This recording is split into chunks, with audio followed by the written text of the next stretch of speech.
capitalized portion, and we're going to get to everybody in just a minute. And so we are back. And typically we do start with the pledge, and we shall do that, and then we're going to move on. I recognize the quorum, and we're going to stand, and Brad will lead us in the pledge as we do start. Pledge allegiance To the flag of the United States of America, and to the republic for which it stands, one nation, under God, indivisible, with liberty and justice for all. I like the chorus of the kids in the audience, so that was great.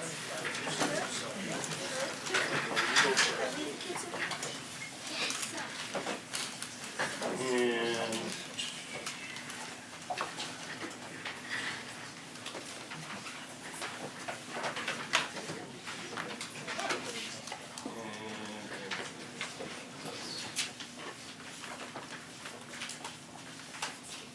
don't mind me.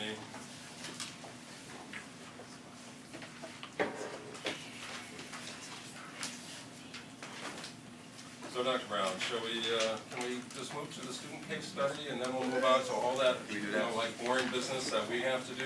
Y'all ready to go? But we would much rather hear from you right now, if we could do that. Because we have a student case study regarding the Ithaca City School District calendar, and it is a hot topic every year. So we welcome you all.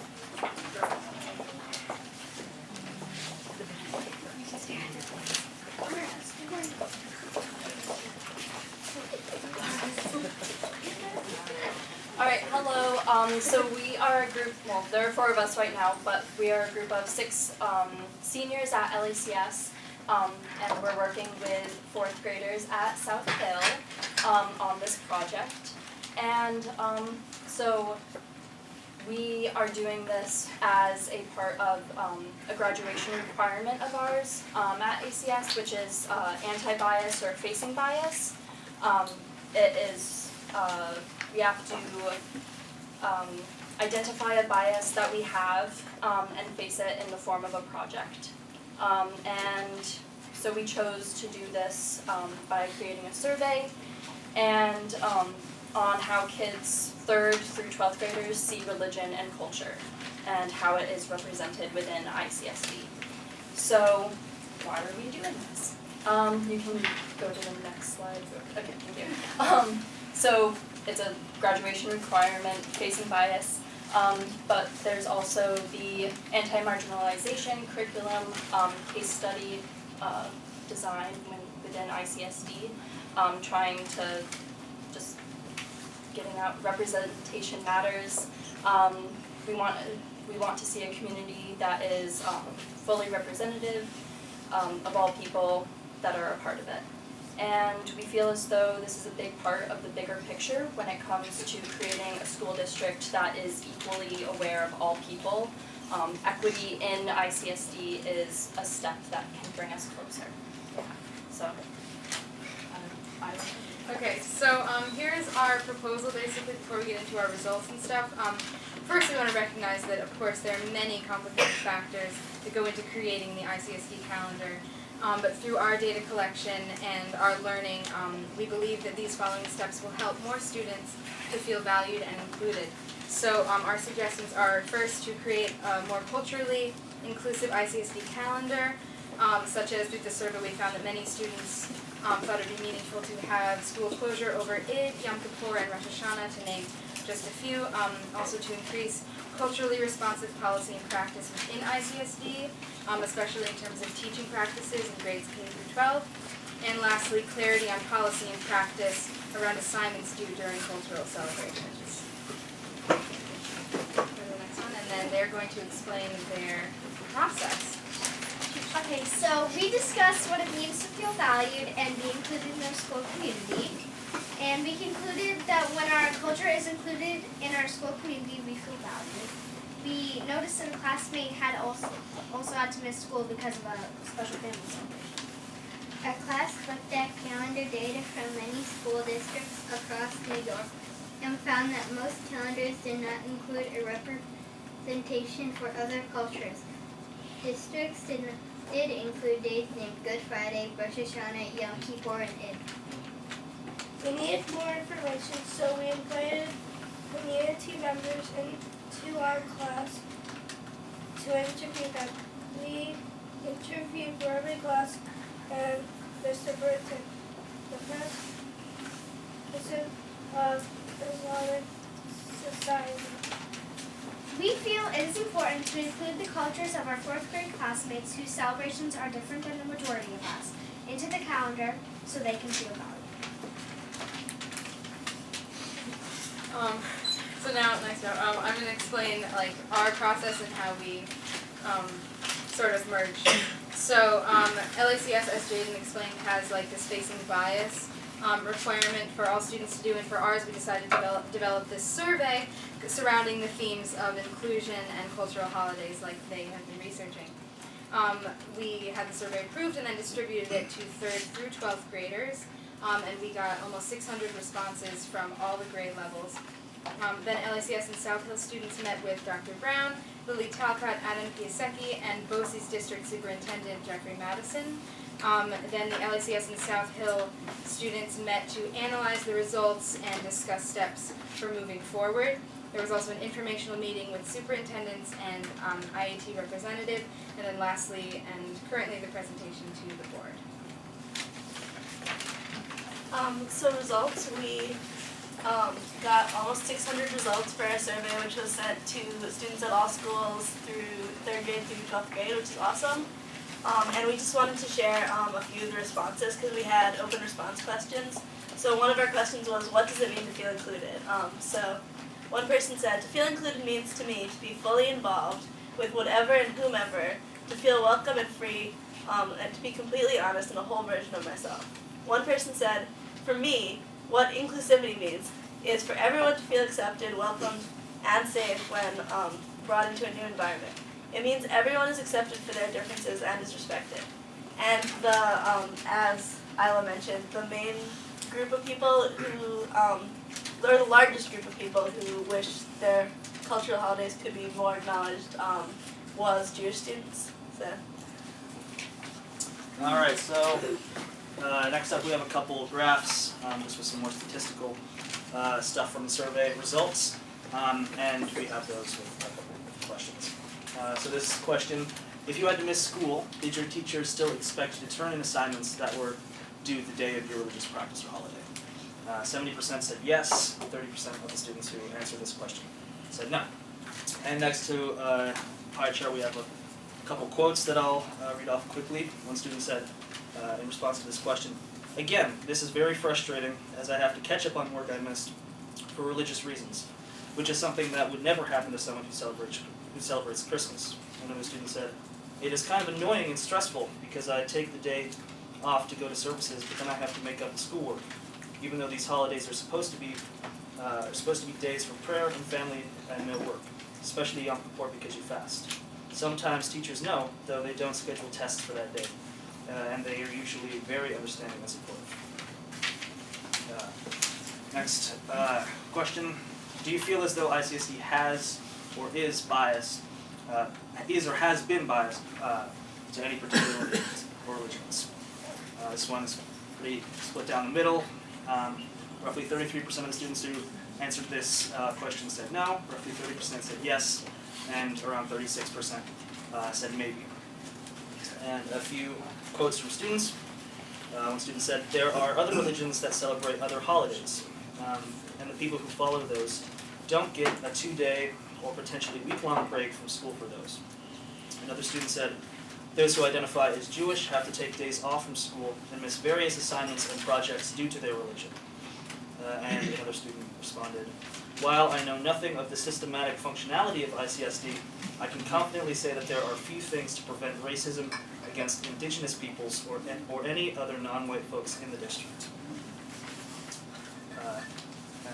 Our last question that we have on the presentation is there a holiday that is more important to you or your family that you wish was recognized or observed on the school calendar that is not? So around 76% of students who answered this question said no, but almost 24% said yes. Throughout collecting the data and reading the results, we found that the most consistently requested holidays for recognition were Rosh Hashanah, Yom Kippur, Eid, Chinese New Year, Diwali, and Good Friday. And actually, you can go back for 1 second. We mainly chose these questions to sort of bring up because we think that they serve as good representations of many of the things that students have been saying, many of the things that we read from students, all of which, or most of which, surrounded themes of exclusion or feeling that there's been a little bit of distance in how they feel they can represent themselves, or maybe how the calendar shows that. And there are also more on the handouts that I think you guys have. Yes, we have a whole lot more on those pamphlets, and so we all urge you to read that. They have more quotes from students, and so it's just a more rounded out sort of understanding. Explanation. And lastly, we just have our sort of proposal again, so you can just see that to refresh on what we said at the beginning. That's it for our presentation. Questions for the folks on the board? Comments? Go ahead. I have one question. I know you guys said that you interviewed Jeff from BOCES, and he just happened to be here tonight. So is it okay if I ask him a question? Okay with him. Ask away. I gotta go through the brass first. So we've learned over time that our schedule is beholden to BOCES because you manage all 7 districts and not just ours. If a change were possible, would that be an individual BOCES, or would that be actually a state level conversation to make a shift in your schedule? Well, the way ours, this is more of a whole component, all the component superintendents meet together to put the BOCES calendar together to get as many BOCES school days for all of the students in the supervisory district. So it's not us imposing a calendar. We try to mix and match all the things that are available within the region, because we have 8 different flavors really in our region. But we even made a change this year to move our spring break because of some local issues at one of the districts to make sure that everyone was amenable to this spring break. So when that gets done, we make a proposal, the superintendents look at it, we tinker with it, and then we come back with it, they approve a final one. This is when the BOCES will be open, and then every school district has some minor changes. It would be really helpful if the state would allow us to get state aid for school days prior to September 1st. Because if you could even have 1 extra week, it helps. That is a state policy question we've been pushing for years. Even 1 week into the end of August would give us a lot more room for school days. When you have a late Labor Day and an early Regents, it's hard to get 180 days in there and also accommodate all the issues all of our families and students have. So if they gave us that 1 extra week, I think we'd have a real winner there. They did allow us to have superintendent conference days a couple years ago, starting at the end of August, but now we're trying to push to continue to get maybe some school days. And after the seniors met with Adam, that's also what we found and discussed, so. Yeah. That proposal's before the state legislature again. Yep. Yeah. To allow that. Did you find any school districts that do accommodate some of these holidays? Yes. Good. A lot of major cities are more accommodating of Jewish and Muslim holidays just because they have higher populations of people of those religions. And a lot of more rural districts do tend to be a little bit biased towards Christian holidays, even if they don't say that break is for a Christian holiday, they tend to fall at the same time as Christian holidays. Yeah, I know there's one nearby, Janesville, DeWitt, that is, I've suggested you look at their calendar previously because they've taken Yom Kippur or Rosh Hashanah off for as long as I can remember. Just one thing too, do we have, like, in terms of tests and policies that relate to major holidays like Yom Kippur, is there any kind of, what is there?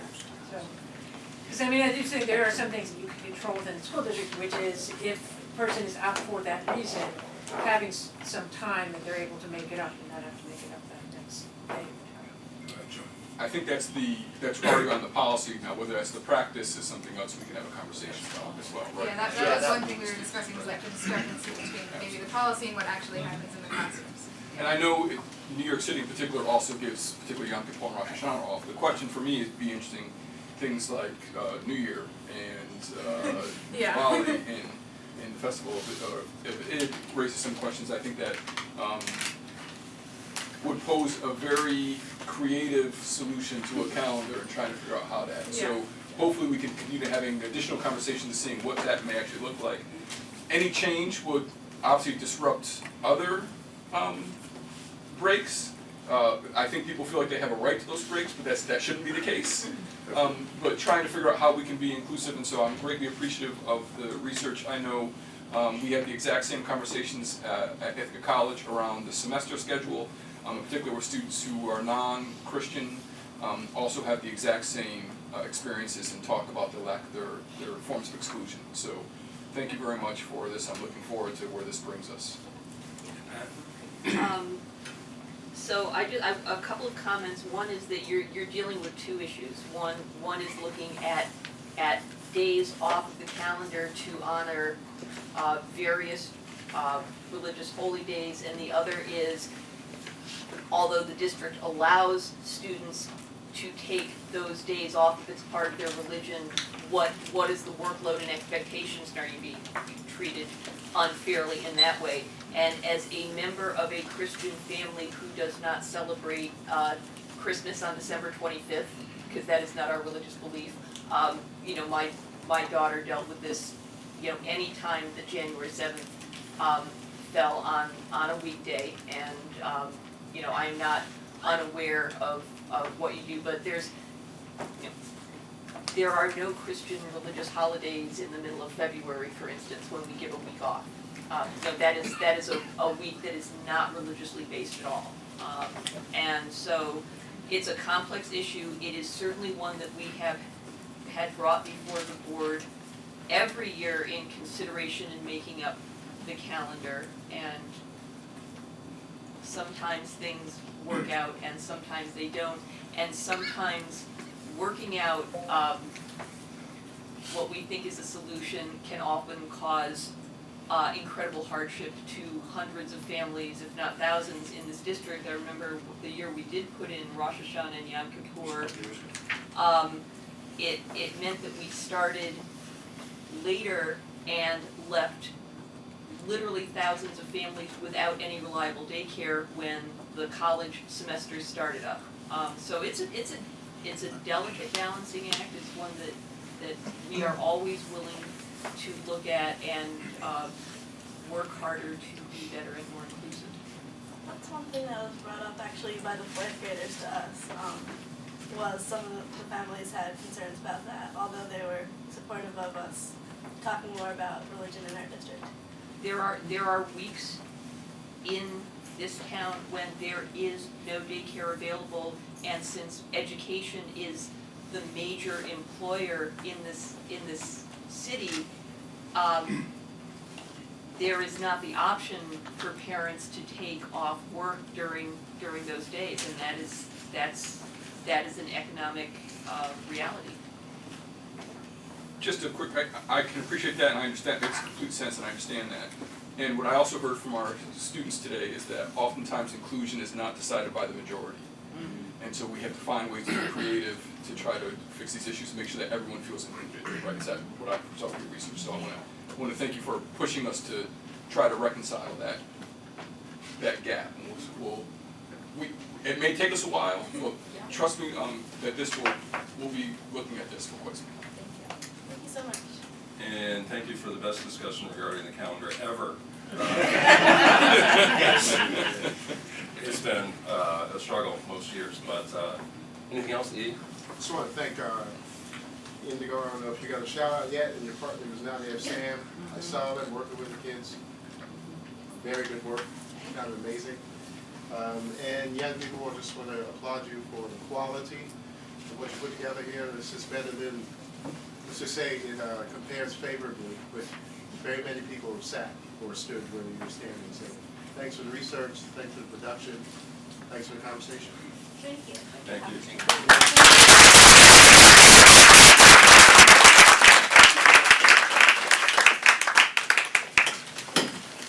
Thanks, everybody. Back to our.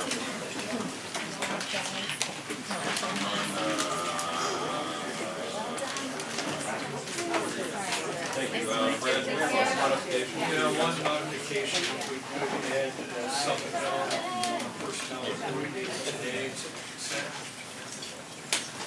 Very good, without objection. And we empty the room a little bit and provide food.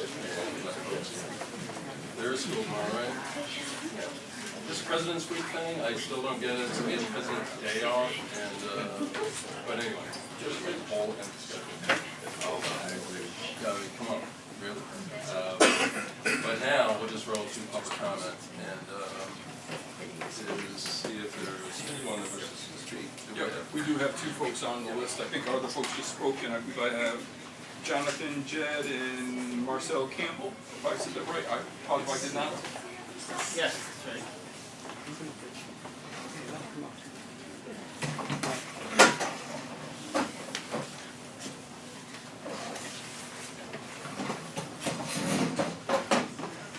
This is my wife, Dodi Jen. My wife, Mary.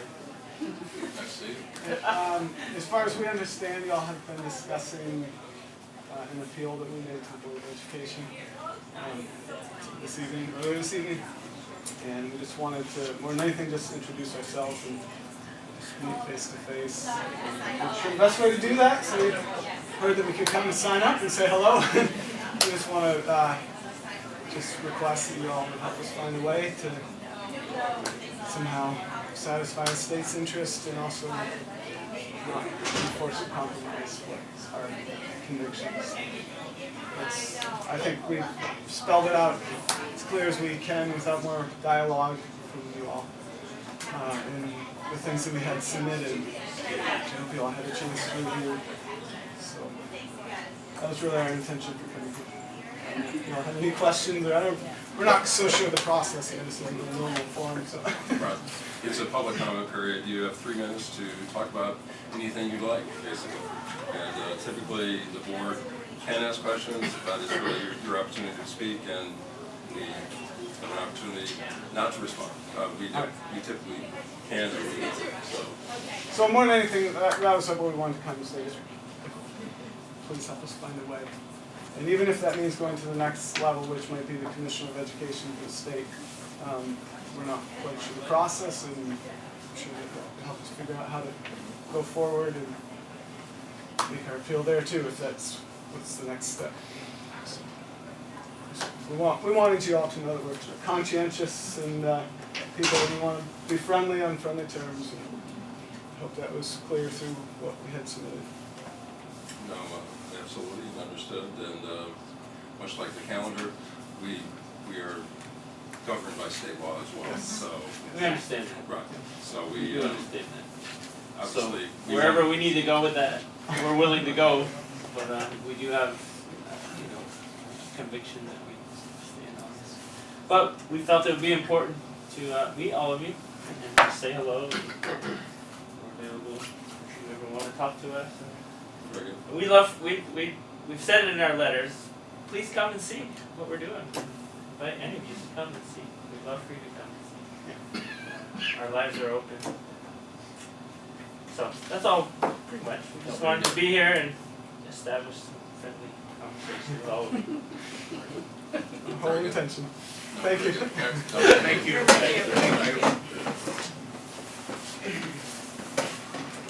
Thanks, folks.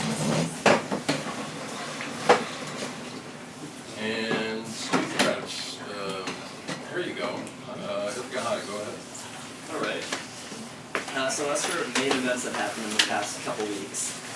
Nana Anin and Fee Nun led a drums and lunch demo session in the cafeteria, in which they invited students to participate in making music and learning about African music and culture.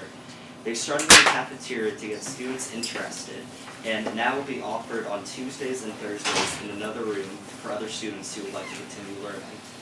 Also, the IHS band had their music in our school's will have their Music in Our Schools month combined concert on Wednesday, March 6th from 7 to 9:30 p.m. at Culp Auditorium. And also, the annual IHS Orchestra Cabaret Night will take place March 8th from 7 to 9:30 at IHS, where students have been encouraged to audition with various talents from singing, dancing, and comedy. The IHS Concert Choir and Chorale will have their 2019 themed concert on Saturday, March 9th, starting at 7 p.m. in Culp Auditorium. And a special event occurred in the library last week where there was a virtual reality station held during lunch periods where students could use virtual reality machines and experience new technology. So as for clubs, Small UN has an upcoming conference in Rochester on March 8th and 9th, and this is the most popular conference of the year.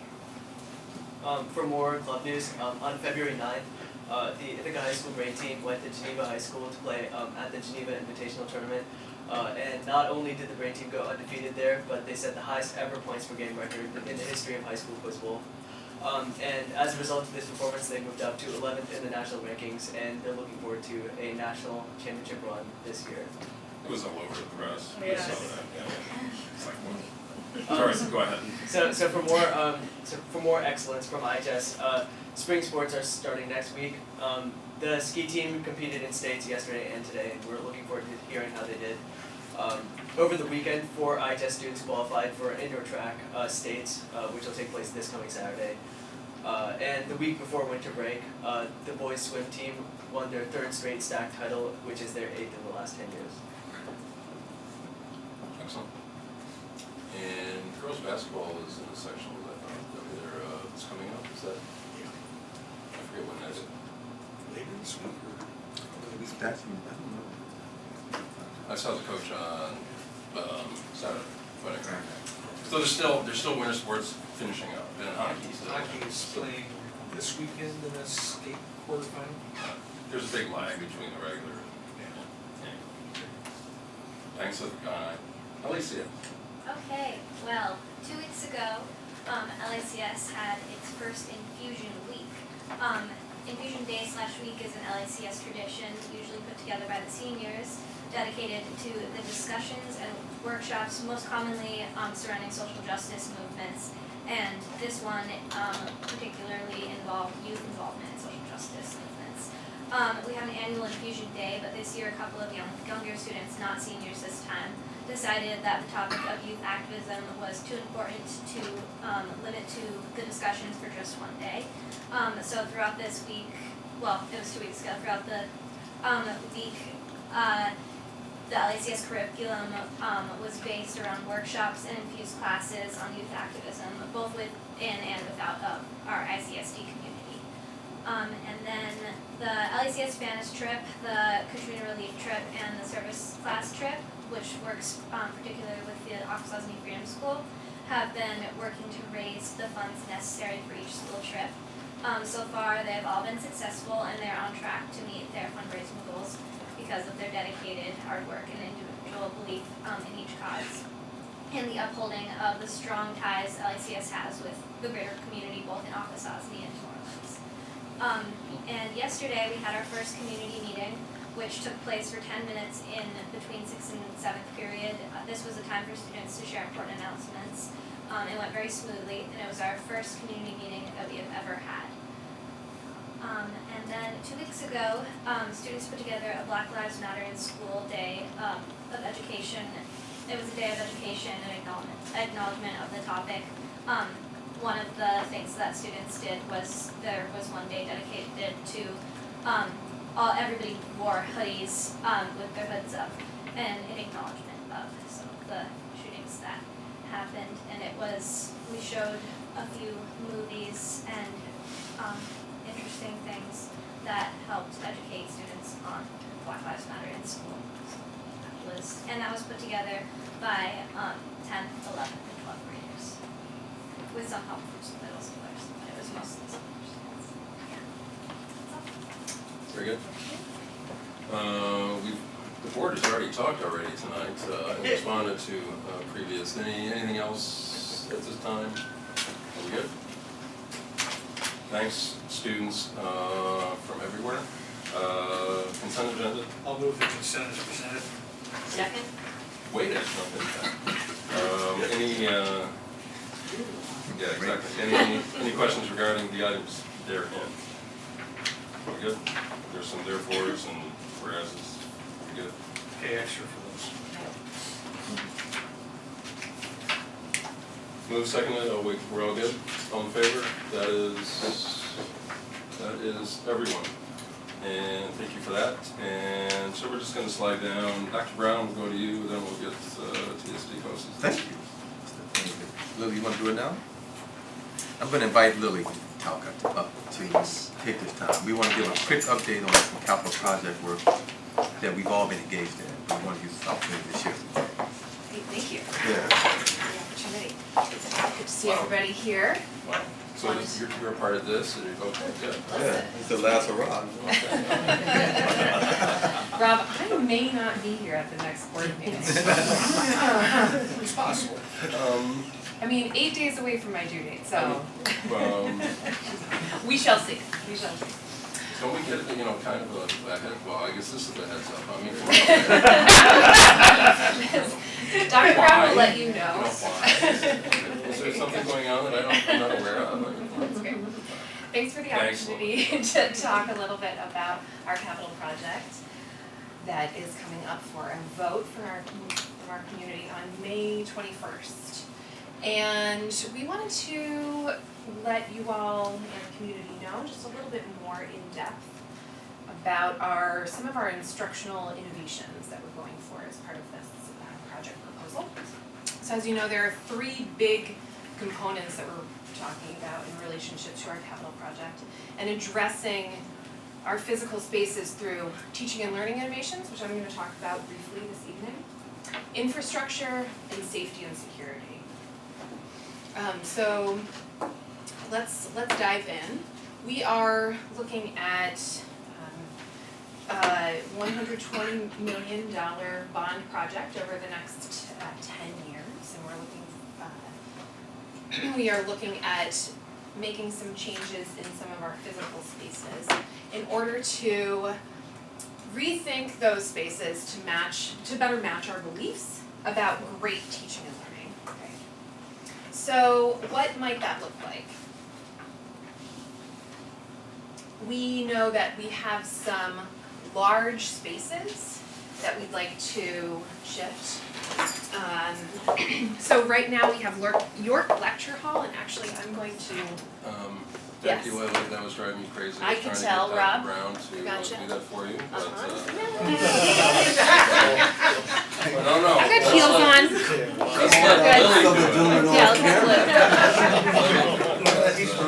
So we're actually going to take a look at the possibilities for York Lecture Hall. Right now it is a lecture style hall, right?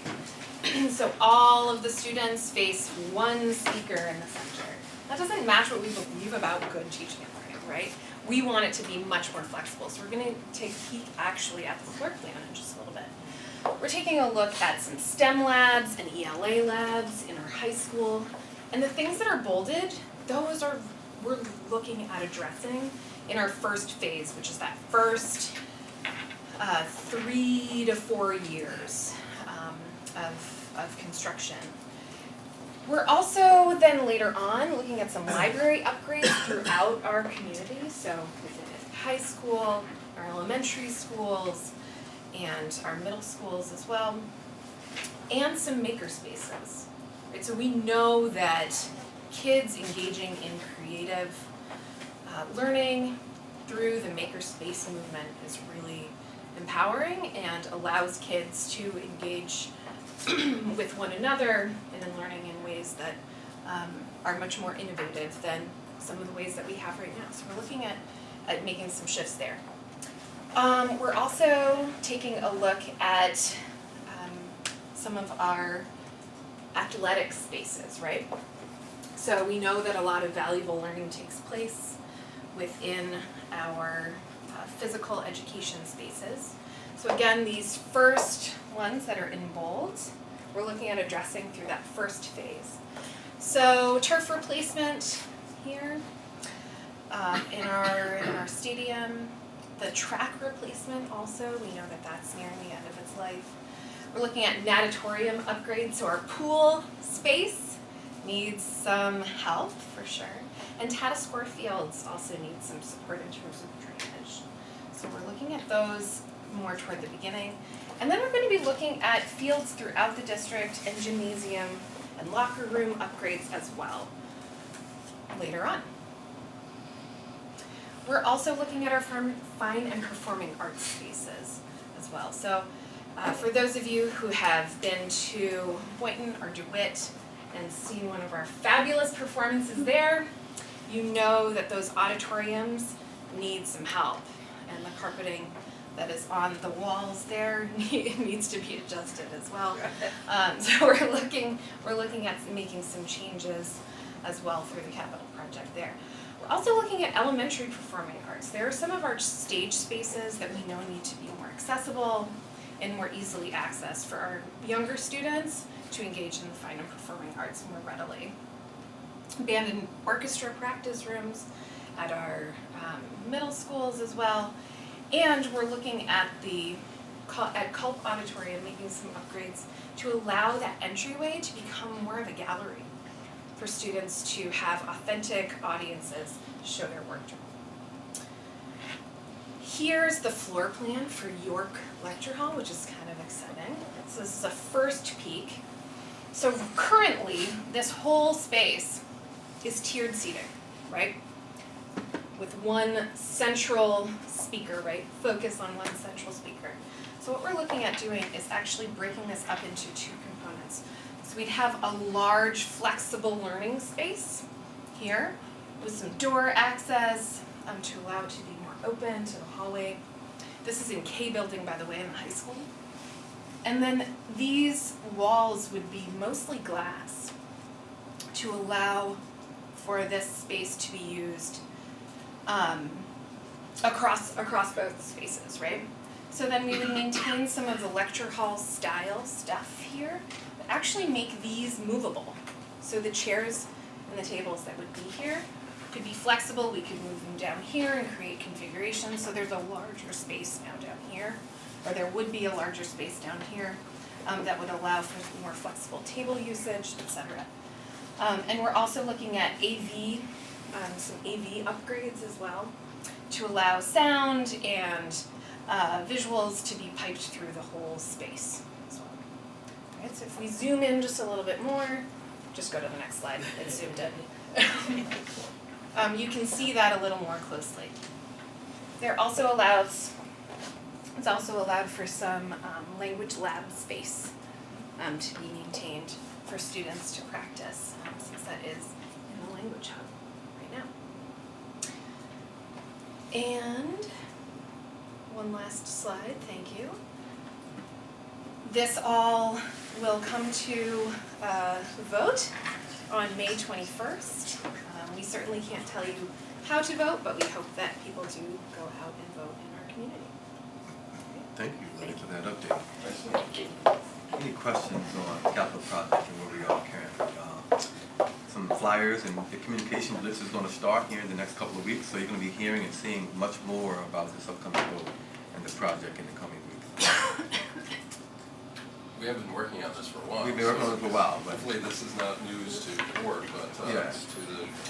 to the community. We've been holding a variety of events, opportunities to get together with PTAs and on-site, off-site, and we're going to continue that, Dr. Brown. Yes, we are. And there's a calendar that we can be going out to the board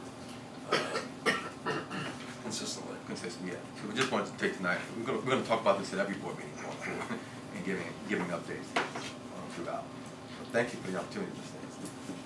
So we combined you and Lily in the capital projects update, like, way to be efficient. Very efficient. Well, yeah, okay. And just as efficiently, we're going to move right into 2 TSD buses, and so we all can. Right, we'll be efficient too, we promise. Good to see you. Good to see you folks too. Jeff Madison, District Superintendent. I know all of you, which is great. A lot of familiar faces. You know Dave Parsons, our Assistant Superintendent for Management Services. But I also wanted to introduce, because I don't know if you've gotten to see 2 of our new executive team members. just get out of your way so you can see. Cindy Walter is our Director of CTE. Nicole Ashler is our Director of External Programs. You know Dave Pitcher is our Director of Facilities.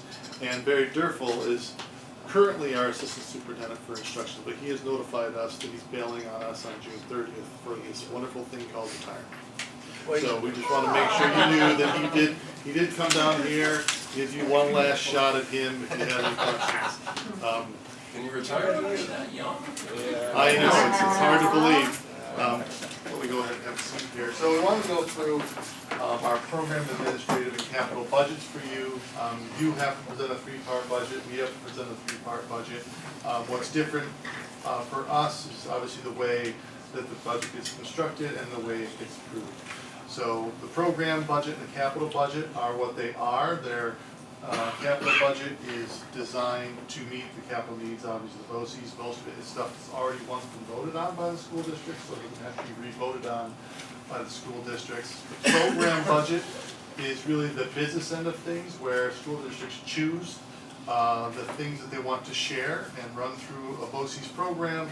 So all of our components and any other school district we do business with and municipalities throughout the state are in our program budget. We'll review what the program budget is as well. That is not something that the school districts vote on, because school districts should be voting on what you're purchasing. You're not going to vote on what they purchase.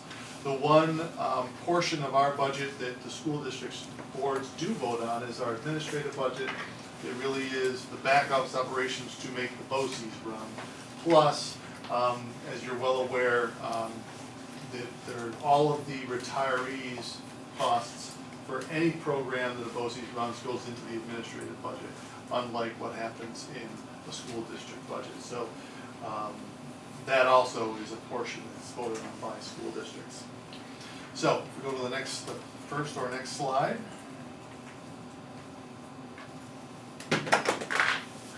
So this is you. Your resident weighted average daily attendance, that's what our WADA stands for, is basically your size of your district is 5424, that's a number the state publishes. Your 42.65% of the entire BOCES region, also all of your students add up to that many of the students of the region. Your aid ratio, 42.5%, almost identical to your size. You have 109 students in CTE, your rolling average is 97, and your projected rolling average in the future, because you've had some bumps in the number of students attending, is up to 106. 63, around 64 in special ed, 77 in alternative education. The reason there's decimals is we bill by the day in and the day out. You know how students will come into a program later in the year, some of them leave earlier in the year, so that's why you get some proportionality there. Your current contract, $15 million, and you're purchasing about a little over a third of all the BOCES services. A little bit smaller than what your size is, but ordinarily the larger school districts are able to do a few more things for themselves and don't need to share with their neighbors. So we find often that the smaller school districts, and especially those in less affluent areas, have to share, so they may be 6 or 7% of the BOCES, but they may purchase 11 or 12% of our services. That's kind of the natural order of things. So you're not out of line with where your school district would be, no matter what BOCES you would be a part of. Any questions on who you are as far as part of the portion of BOCES? This is our program budget. You can see current tech education is fairly level, and really those are just any cost there. We added 2 programs last year, so we're just a sustaining program, and those are just natural inflationary costs. Exceptional education, increasing student attendance throughout the region, up 6%. Itinerants, because we have no more shares like in the music program, that made it a decrease in the overall itinerant cost. Instructional services, we're now sustaining over 100 students in our alternative school, and so our costs have gone up in those areas.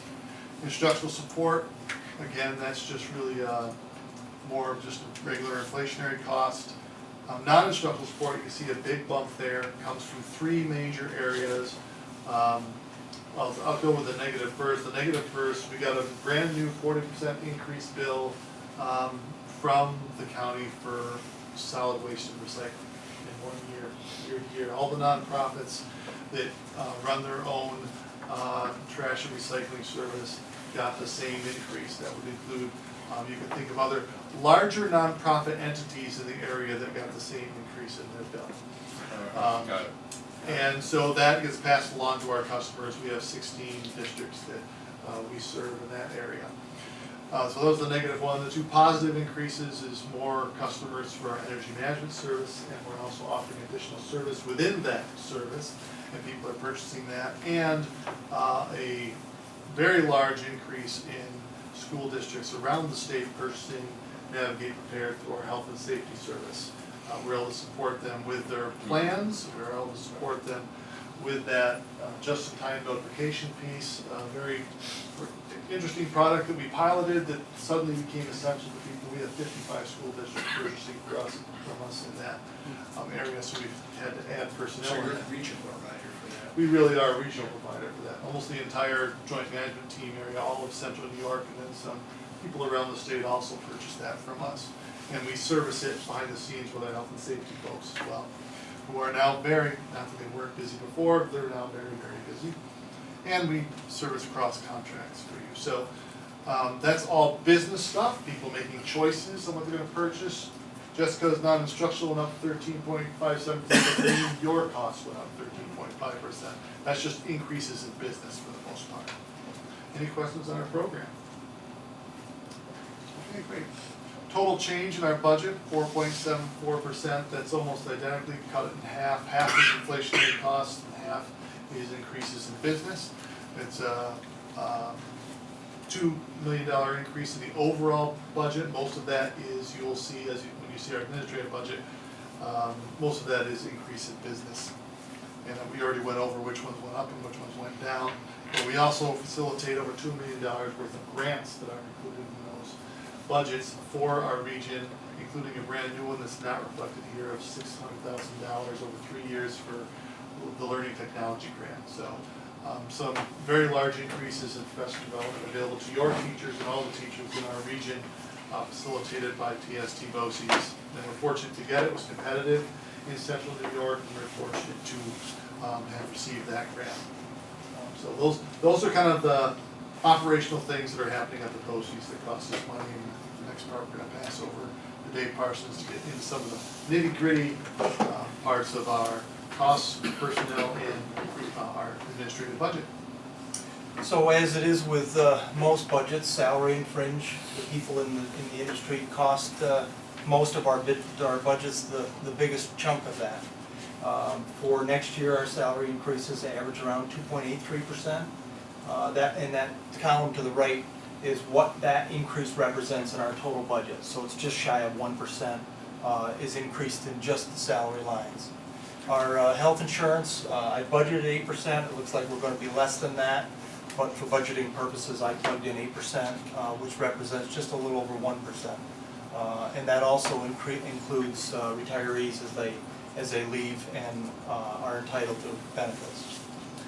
Retirement ERS and TRS for next year looks like it's not going to be a killer year, so I plugged in 3.5%, which represents about a little less than 0.1%, or a little over 1% of that. The other benefits, such as dental and FICA and so on and so forth, represents about a 2.7% increase, which is just shy of 0.2% in our increase in our budgets. Any questions with that? Because I'll ramble through. Okay. The next one is our capital budget. There's actually two pieces to this capital budget. One is our energy performance contract lease payment, which is a payment that we've been making for the last, I think, about 8 years. We've got a 12.5-year payment cycle on that. So that's about $286,000 of that. The rest of that is the rent that we pay for facilities for our adult ed program. But what happens with that is when that bill comes due, the adult ed actually pays back the capital budget. So the districts actually only pay for the EPC part of that. So there's about $286,000 of that budget that's paid for by our districts. Reserve accounts, unlike the districts, we cannot have any unappropriated fund balances at the end of the year. Whatever we have for money left over that we bill the districts, whatever's left over, we return to the districts in a refund, and usually late October. Whatever fashion it was collected in, whether it was based on an Arwada or an FTE or percent use, or however the districts paid into those COSERs, is refunded back to the districts in each of those COSERs in the same fashion. So we do start every year with a zero budget, with not any of that particular budget left over.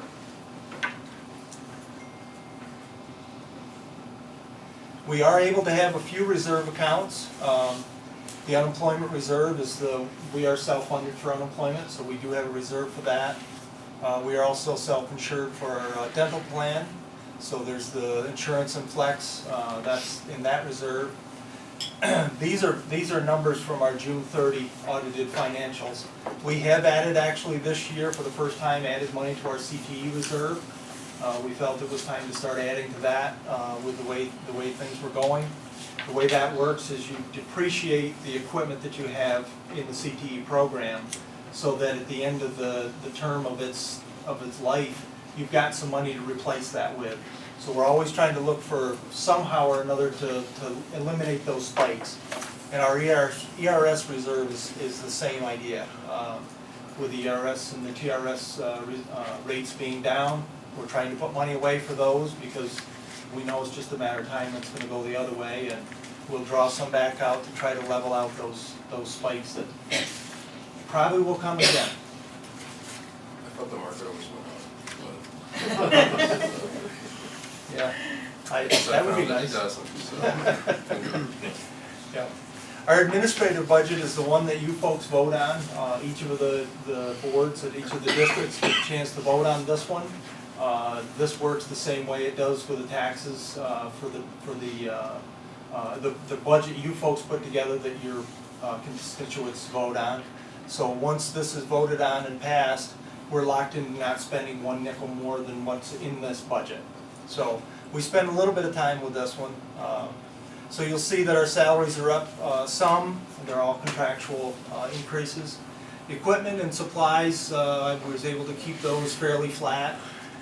Contractual, electricity goes up. Other things that are in their contractual lines do go up every year, so we have to make sure we stay in step with that.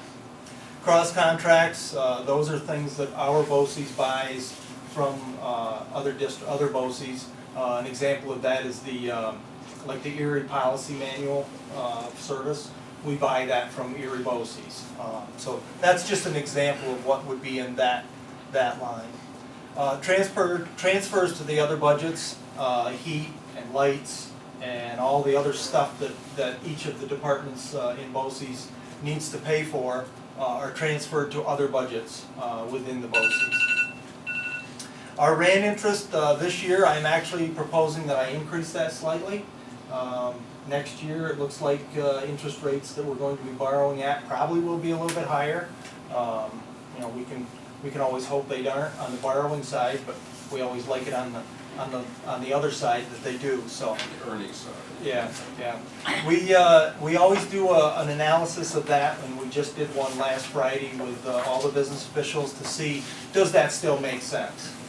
We did an analysis with that, and everybody agreed at that point that it still did make sense to do that, even with that increase in there. So we do look at that to see if it still makes sense.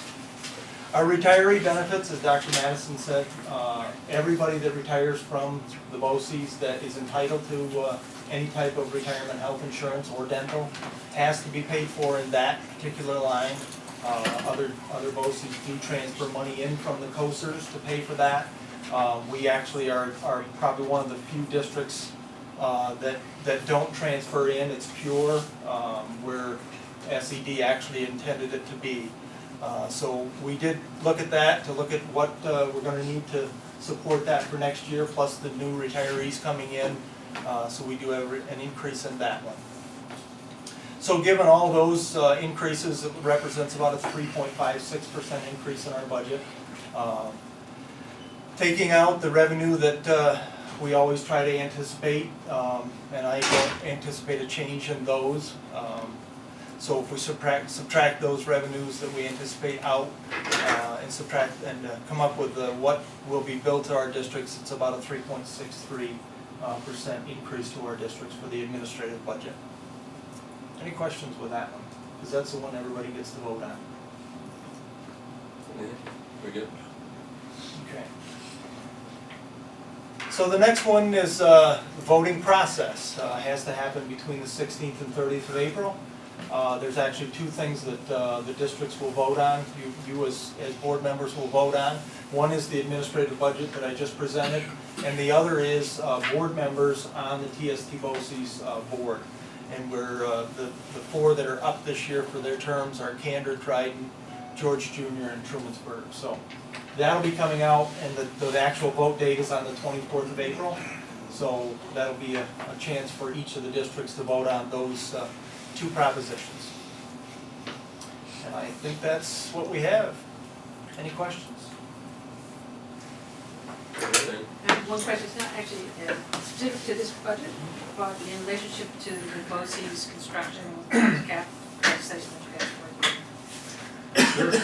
So this year, we're taking a dual track on the recommendation of our advocates. One is to continue to move forward the BOCES capital bill as it stood last year. They want to do the same bill this year.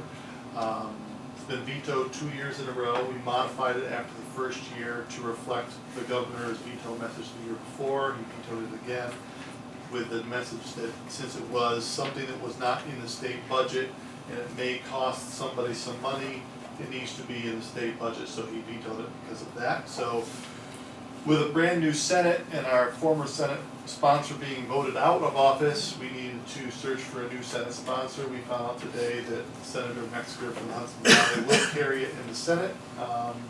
Senatorwoman Galiff will carry it in the Assembly. They're going to push it through before the end of March so that it can be part of budget negotiations. The good news about that from the Assembly side that we heard when we met with them yesterday is their intention is to make the property tax cap permanent as long as it's modified. So we'll see if they say the same thing at the end of March.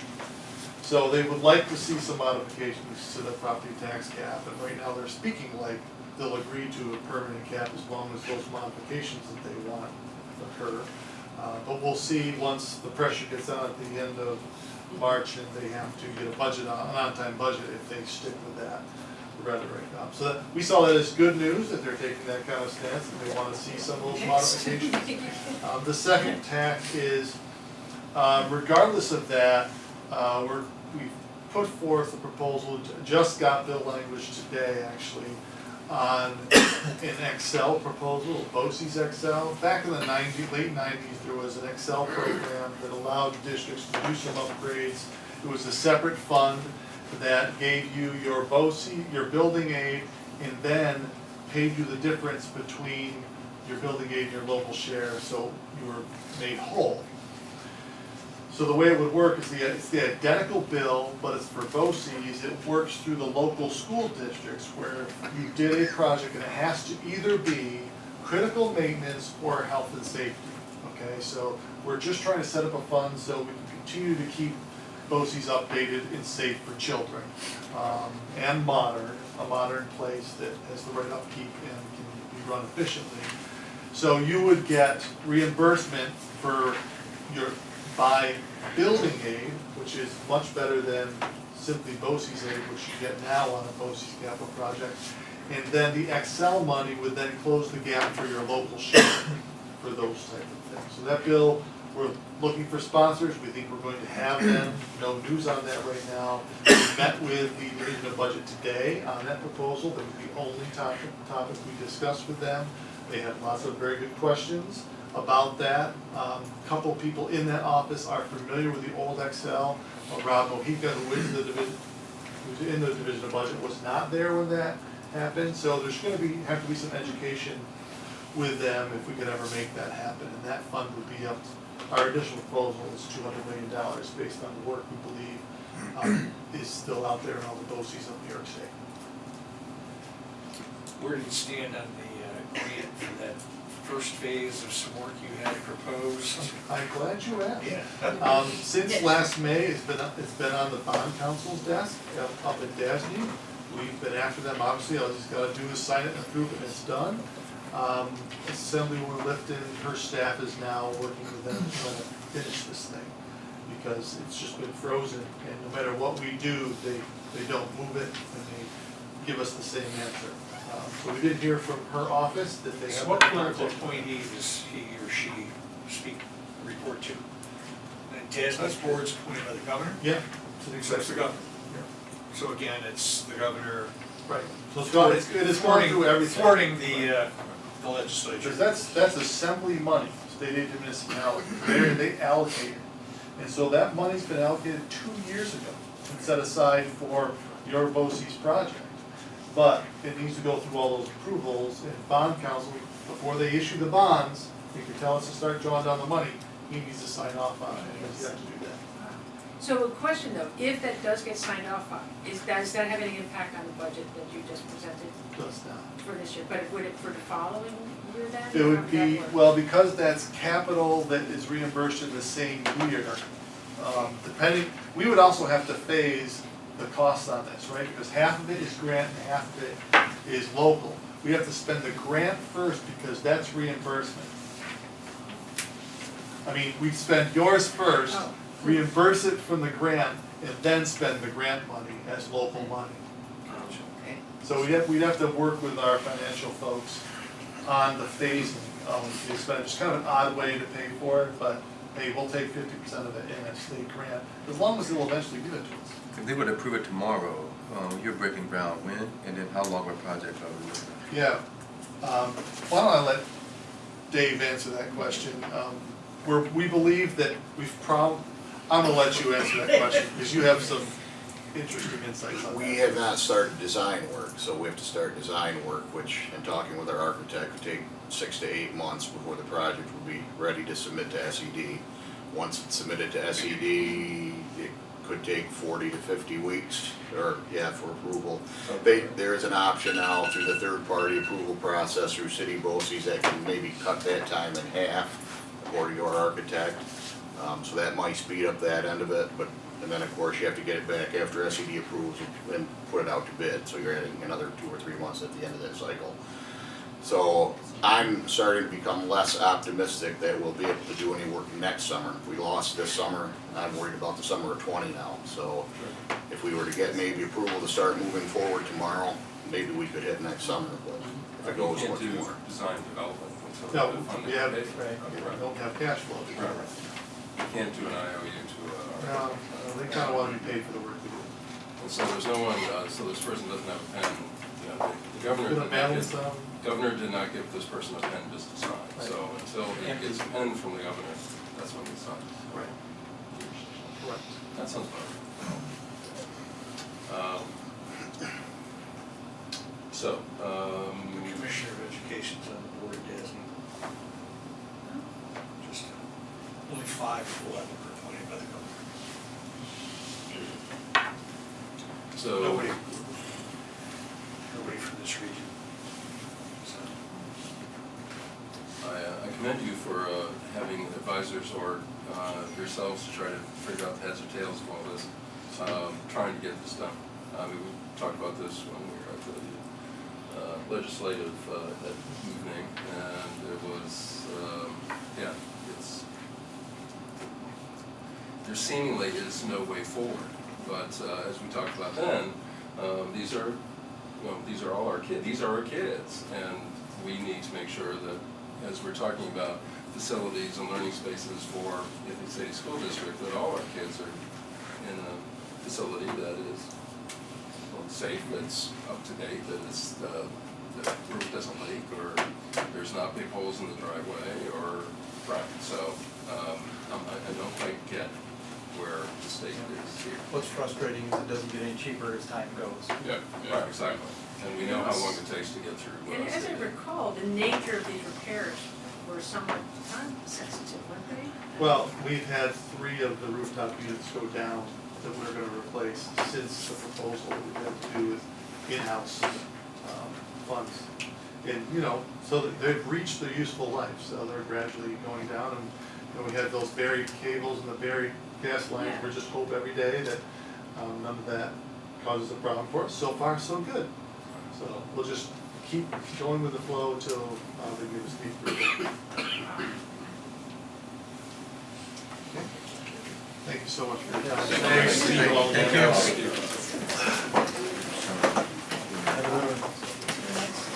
Thanks. Thanks, everybody. Hey, Bear.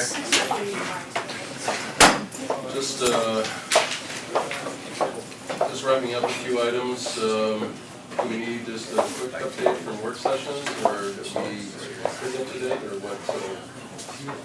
Well, I would just say, so Thursday at 5 o'clock, we're having the second, HR is having the second round of review of our untenured teachers. We've talked, we thought we would take a break and walk over to the PTA reception and maybe come back. Oh, that's right. Instead of having to come back another night. Right, okay, the PTA session, I mean, the thing is 5. That's at 5. This is at 5, the tenure reviews is at 5. Oh, 5 to 6. 4 o'clock is your health advisory. Right. 5 o'clock is the tenure review, so we're just pushing the tenure review back to 6. We'll push it back. We could do that, yeah, we could do that, and if we don't finish up, we can, Yeah, sure. have another It's session. our work session, right? We can Right. start. Is what But we have, we need to let the principals know Yeah. that we're coming, yeah, and then Chris could, I might be able to- might be able There. to. I will be unable to join you. It's not to say without that. I'm being sick. Bring them along. They don't let me drive in places.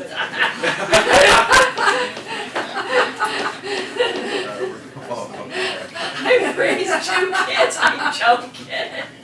I know. So they're of age to decline, okay. Okay. Anything, other work sessions, do we need updates, or we've covered a lot today, finance facilities, yeah. Let's see. I'm forgetting who it was. I think Ann was with me. Ann, myself, Yeah. Lily, Mary, And that was a long time ago now. and Kristen. Kristen, it was Kristen Herman. Kristen Herman and Keith. And, And the new nurse. Carrie? Carrie Burke. Went on an instructional round to see social, emotional learning in action at Enfield and LACS, and to say we were impressed is an understatement. We actually got to see a teacher introducing one of the programs for social emotional learning to the children in the curriculum. Now, this is a one-off. It was actually in the curriculum. It was pretty amazing. This class had presented some issues before, and these kids were learning to self-identify their own emotions and become part of the problem. Part of the solution. There were some timeout areas in the back that they could self-select that. They had developed other methods for the kids to take some moments off if they had to, and it was just, I know for one, I was actually blown away. We had heard about it, I had been introduced to it in other schools, but I hadn't seen it in the classroom yet, and it was pretty profound. After that, we took a trip up to LACS, and we missed our appointment, but we did get to sit on some amazing classes. Sean, you'll appreciate this. We got to see a class that had been prepared jointly by a social studies teacher and an algebra teacher. They were instructing those young people in algebra, looking squarely at the statistics for federal incarceration and disproportionality. And it was, again, it was just, you got to see what's happening in these classrooms. I'd never seen anything like that before. We talk about engagement. Kids were fully blown arguing. So that was pretty cool. At our next curriculum meeting, we'll talk about that some more and decide where to next. Thanks, Eddie. Anything else?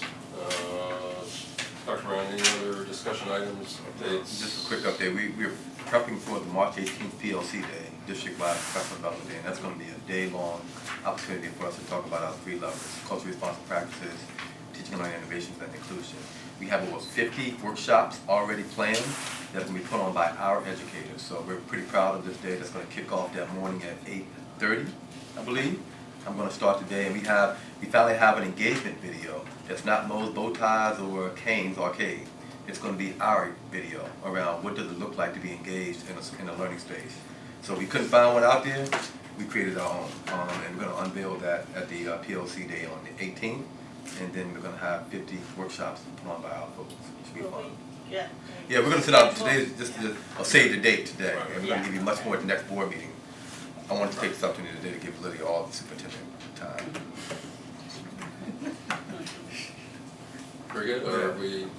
Are we all set, Dr. Brown? Anyone else other than, I think we have covered a lot, and without objection, we are adjourned. We're good, right? Yes. All right, good.